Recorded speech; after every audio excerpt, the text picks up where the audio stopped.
48 news Gujarat. હવે નજર કરીએ આજના મુખ્ય સમાચાર પર।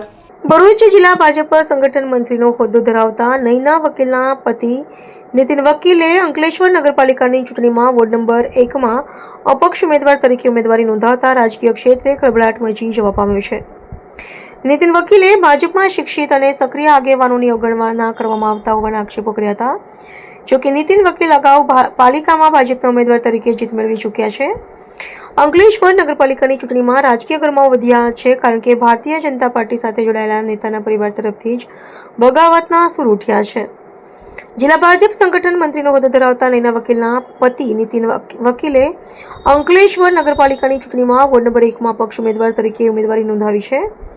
નીતિન વકીલ અગાઉ ભાજપના ઉમેદવાર તરીકે જીત મેળવી ચૂક્યા છે, પરંતુ આ વખતે તેમણે વોર્ડ નંબર 1 માંથી અપક્ષ તરીકે મેદાનમાં ઉતરી રાજકીય વર્તુળોમાં ખળભળાટ મચાવ્યો છે। પાર્ટીના જ સંગઠન મંત્રીના પતિ આવું પગલું ભરતા આંતરિક મતભેદો બહાર આવ્યા હોવાની ચર્ચા તેજ બની છે। આ વોર્ડમાં પ્રવીણ મોદી, જાગૃતિ અંદવાલા અને યોગિતા પટેલ સહિતના ઉમેદવારોએ પણ ઉમેદવારી નોંધાવી છે, જેના કારણે સ્પર્ધા વધુ રસપ્રદ બનવાની સંભાવના છે। આ દરમિયાન ભાજપમાં શિક્ષિત અને સક્રિય આગેવાનોની અવગણના કરવામાં આવતા હોવાના આક્ષેપો નીતિન વકીલ દ્વારા કરવામાં આવ્યા છે, ત્યારે વોર્ડ નંબર 1ની ચૂંટણી રસાકસીભરી બને એવી શક્યતાઓ છે। હું છેલ્લા 30-35 વર્ષથી રાજકારણમાં સક્રિય છું। અંકલેશ્વર નગરપાલિકામાં અગાઉની 2 ટર્મમાં અપક્ષ તરીકે લડ્યો છું। ત્યાર પછી 2012 થી પાર્ટી સાથે ભાજપ સાથે જોડાયો, સંગઠનમાં 5 વર્ષ કામ કર્યું। ત્યારબાદ મને ટિકિટ આપવામાં આવી। વોર્ડ નંબર 1 માં આ વખતે અપક્ષ તરીકે ઉમેદવારી કરવાનું કારણ એ છે કે હું જ્યારે જીતીને ગયો ત્યારે ભણેલા ગણેલા માણસોની અવગણના થાય અને સામાન્ય રીતે પ્રજાના પ્રશ્નોની વાચા આપવામાં ના આવે। હું છેલ્લા 35 વર્ષથી રાજકારણમાં સક્રિય છું, છતાં હાંસિયામાં મૂકી દેવામાં આવે, ઘણા સમીકરણો આવે। માન્ય મનસુખભાઈએ પણ ઘણા ઇન્ટરવ્યુ આપ્યા કે લોકોની વેદનાઓ સમજો, પાર્ટીને નુકસાન થશે।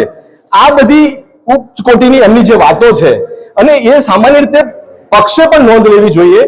પક્ષ કેવા વ્યક્તિને ટિકિટ આપવી જોઈએ, ક્યાં શું ઓળખ છે એને પુરવાર કરવી જોઈએ।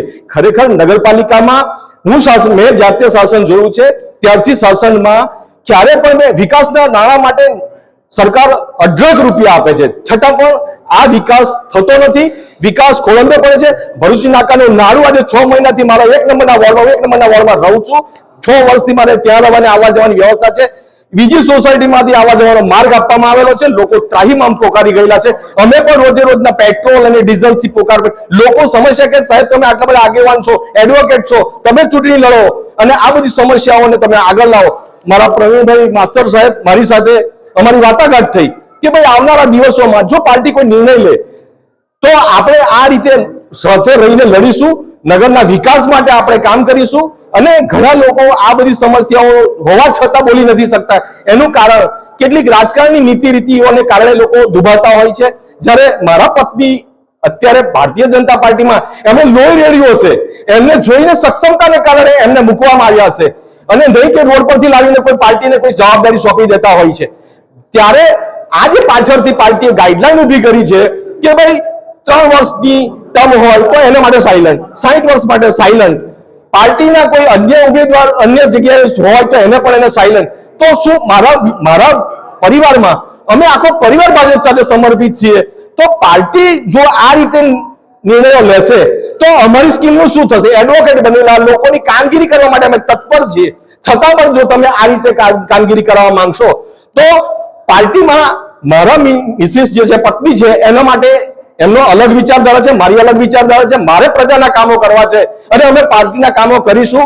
અમારી 4 ટીમના સક્ષમ અને ભણેલા ગણેલા ઉમેદવાર છે। હું એડવોકેટ છું, અમારા સાથે MA BEd MPhil સુધી ભણેલા શિક્ષક છે, જેઓ નગરપાલિકાના ભ્રષ્ટાચારોને છેલ્લા 5 વર્ષથી ઉજાગર કરી રહ્યા છે। લોકોને સાચી સમજ આપી, છતાં પણ પક્ષને જોઈને લોકો કે ઘણા લોકોને ઇન્ટરનલ પ્રોબ્લેમો હોય કે જે લોકો નથી આગળ આવી શકતા, નથી બોલી શકતા, પણ અમે લોકો માટે લડનારા એડવોકેટ વ્યક્તિ જ્યારે પોતાના એના માટે ના લડી શકીએ તો એ માટે અમે આ બાબતે શું કામગીરી કરી શકીએ, પાર્ટીએ પણ નિર્ણય લેવો પડે કે આવા ભણેલા ગણેલા સક્ષમ માણસોને આગળ લાવવા જોઈએ, નહીં કે હાંસિયામાં કે રોડ પરથી લાવીને તેવા માણસોને પાર્ટીએ ઉમેદવારી કરાવવી જોઈએ। જો આ રીતે વિકાસ કરશે, અઢળક નગર ઉપરથી સરકાર પૈસા પણ આવશે, નાણાં પણ આવશે, એ નાણાંનો વિકાસ થવાનો નથી ક્યારે. અને નગરપાલિકામાં હું 35 વર્ષથી શાસન જોયું છે, ત્યાંની પણ આ જ પરિસ્થિતિ હતી, હાલમાં પણ આ જ પરિસ્થિતિ છે. મારા પત્રકાર મિત્રો પણ ઘણીવાર આઇસોલેટેડ સમાચારો છાપે છે, તેમાં પણ મને દુઃખ થાય છે કે ભાઈ આવા સમાચાર આજની પરિસ્થિતિમાં, વર્તમાન પરિસ્થિતિમાં આપવા પડે. ભાજપ એટલો મોટો પાર્ટી છે, ઘણા બધા નિર્ણયો લે છે, અને છતાં પણ જો આ નુકસાન થતું હોય એ ક્યારે ચલાવી લેવાય નહીં. હું મારી સ્વતંત્ર વિચારધારા સાથે આ અપક્ષ તરીકે ઉમેદવારી નોંધાવેલી છે. મારા વોર્ડના તમામ વિસ્તારના લોકોએ મને રાત્રે અભિનંદન આપીને મારી સાથે ઉમેદવારી કરવા માટે અમને જાણ કરી, અને અમે આજે આ ઉમેદવારી પત્ર ભર્યું છે, અને અમે 4 ઉમેદવારો જંગી બહુમતીથી જીતવાના છે, એમાં કોઈ શંકાને સ્થાન નથી. અને નગરપાલિકાના એવું નથી કે ખાલી 1 નંબરના વોર્ડમાં, અમે 9 વોર્ડમાં કામ કરીશું. પ્રજાના કોઈ પણ પ્રશ્નો હશે એને રાત્રે 2 વાગે ફોન આવશે તો પણ અમે તે પ્રશ્ન માટે ત્યાં વાચા આપવા માટે ઊભા છીએ. અમે અડીખમ છીએ, કોઈ પણ પાર્ટી સાથે અમારું ગઠબંધન નથી.